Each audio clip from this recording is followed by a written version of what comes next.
Ադրբեջանի նախագահն ընդունել է Իրանի պաշտպանության նախարար Ազիր Նասիրզադեին։ Ընդգծվել է, որ Բաքու-Թեհրան հարաբերությունները զարգանում են, մտքեր են փոխանակվել պաշտպանական ոլորտում գործակցության վերաբերյալ։ Անդրադարձ է եղել Հարավային Կովկասում զարգացումներին, ըստ ադրբեջանական հաղորդագրության Իլհամ Ալիևը նշել է, որ տարածաշրջանում խաղաղություն է հաստատվել։ Նրա ձևակերպմամբ դա կարևոր է ինչպես Ադրբեջանի, այնպես էլ Հայաստանին սահմանակից Իրանի համար։ Մենք խաղաղություն ենք ուզում ամբողջ աշխարհում, ոչ մի արյունահեղություն, ոչ մի պատերազմ, շեշտել է Ալիևը, ընդգծելով, որ Հայաստանի եւ Ադրբեջանի միջև շարունակվող գործընթացները պատերազմից խաղաղության անցման մոդելի օրինակ են։ Օմանում ավարտվել են Թեհրանի եւ Վաշինգտոնի թիմերի բանակցությունները, դրանք անցկացվել են երկու փուլով Օմանի միջնորդությամբ եւ տևել 5 ժամ։ Պատվիրակությունները գլխավորել են Իրանի արտգործնախարարը եւ Սպիտակ տան հատուկ բանագնաց Սթիվ Ուիտկոֆը։ Ենթադրվում է, որ օրակարգային հիմնական հարցը եղել է իրանական միջուկային ծրագիրը։ Իրանական մամուլը հայտնում է, որ Թեհրանը նաեւ պահանջում է երաշխիքներ տրամադրել, որ Իրանի դեմ գործող տնտեսական պատժամիջոցները կչեղարկվեն։ Առողջին կառուցողական է որակել բանակցությունները։ Մթնոլորտը դրական էր, կա քննարկումները շարունակելու համաձայնություն, առաջիկա նիստերը թույլ կտան ավելի հստակեցնել բանակցությունների շրջանակը, մանրամասնել է դիվանագետը։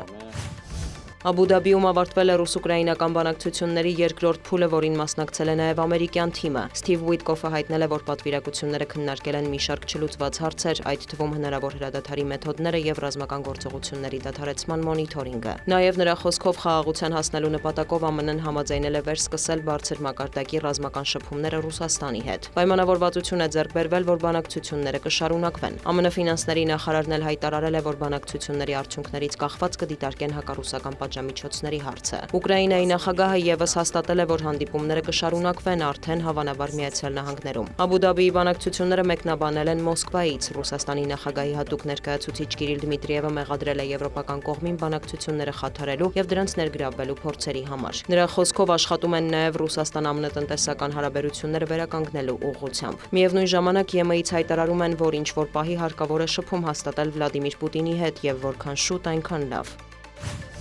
Վրաստանի նախագահը եւ արտաքին գործերի նախարարը միջազգային օլիմպիական կոմիտեի կազմակերպած ընդունելության շրջանակում հանդիպել են ԱՄՆ փոխնախագահի եւ պետքարտուղարի հետ։ Ըստ պաշտոնական հաղորդագրության զրույցների ընթացքում ընդգծվել են երկու երկրների ընդհանուր արժեքները։ Վրաստանի արտաքին գործերի նախարարի տեղակալ Լաշա Դարսալյանն էլ մեկնել է Վաշինգտոն, հանդիպել ԱՄՆ առևտրի փոխնախարարների հետ։ Քննարկվել է երկկողմ գործակցության զարգացման հեռանկարը լոգիստիկայի, տարածաշրջանային առևտրի եւ այլ ոլորտներում։ Անդրադարձ է եղել միջին միջանցքի զարգացման գործում դերին։ Պետքարտուղարության ներկայացուցիչների հետ հանդիպմանն էլ վրացի պաշտոնյաները վերահաստատել են Վաշինգտոնի հետ հարաբերությունները եւ ռազմավարական գործընկերությունը վերականգնելու պատրաստակամությունը։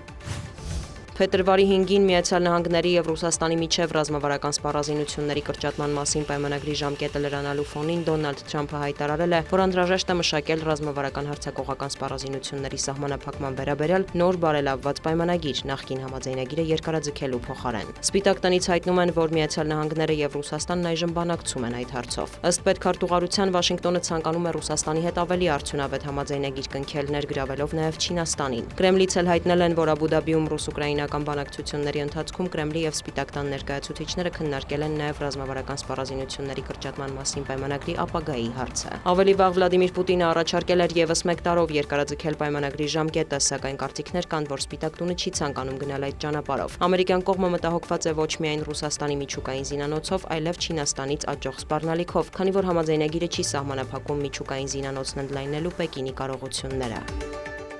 Դիանա Գասպարյան, լուրեր։